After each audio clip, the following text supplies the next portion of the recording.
On this season of Destination Earth, Akane and I take to Canada's smallest province of Prince Edward Island. PEI is known for many things, including sandy beaches, red cliffs, and being a land full of potatoes. As we explore this amazing province, we'll show you everything from the main city of Charlottetown to the stunning landscapes of Prince Edward Island National Park.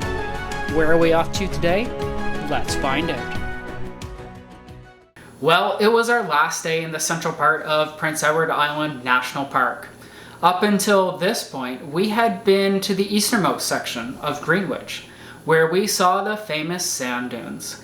And now we were in the central region, heading to the famous Dalvay-by-the-Sea, before heading west to Cavendish, the most western part of the park, where the famous Anne of Green Gables house exists. Since Greenwich didn't have any campground, we had actually stayed here in Stanhope our entire time within the park. Although small, the location couldn't be beat.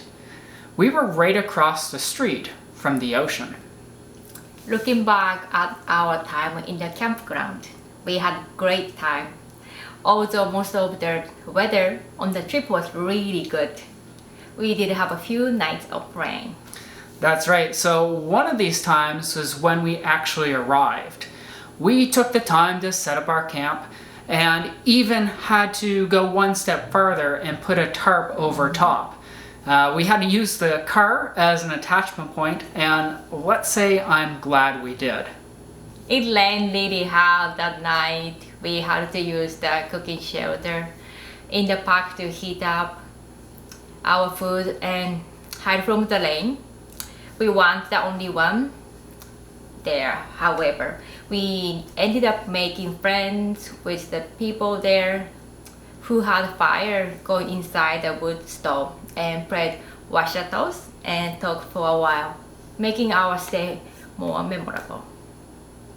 Our goal for the day was to visit Dalvay-by-the-Sea, see the old house, and rent some bikes and explore the coast on 2 wheels.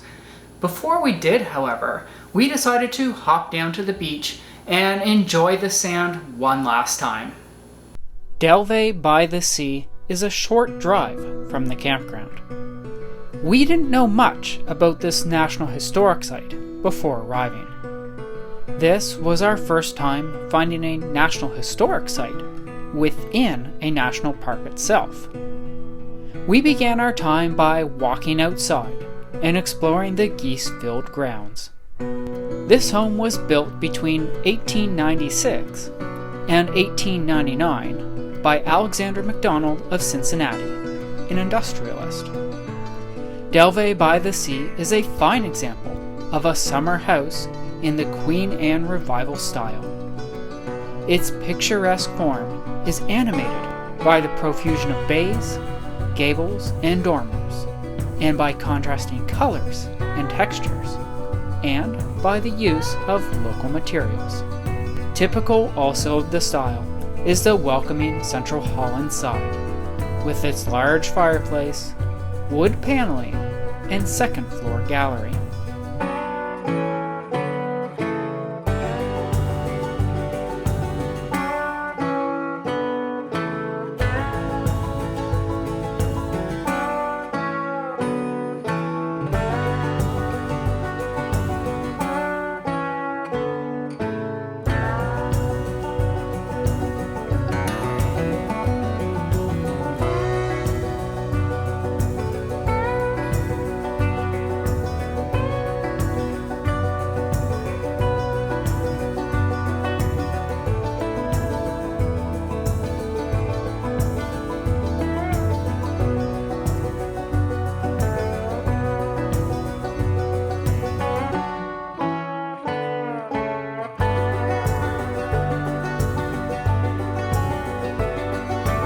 If you believe you recognize this building, it may be due to the fact that it has been featured in the Anne of Green Gables movies and TV shows. Anne of Green Gables, of course, being written and themed after the lifestyle here on PEI. you can watch the story on Netflix Canada with a new remake called Anne with an E. It's a show Akane and I have enjoyed, and one that we hope continues to be filmed and produced. Now, the views inside and outside the house were absolutely beautiful. Today, this operates as a hotel, but being over $200 a night, Akane and I were happy to simply explore it from the outside and keeping a few extra bucks in our pocket so that we can explore a little bit more. But I imagine for the right audience, this would be a magical and wonderful way to experience the park and also connect with the history that's unique to this area. Now that we are done at the house, we are ready to explore the area by bike. But you will have to wait for the next video to see that experience.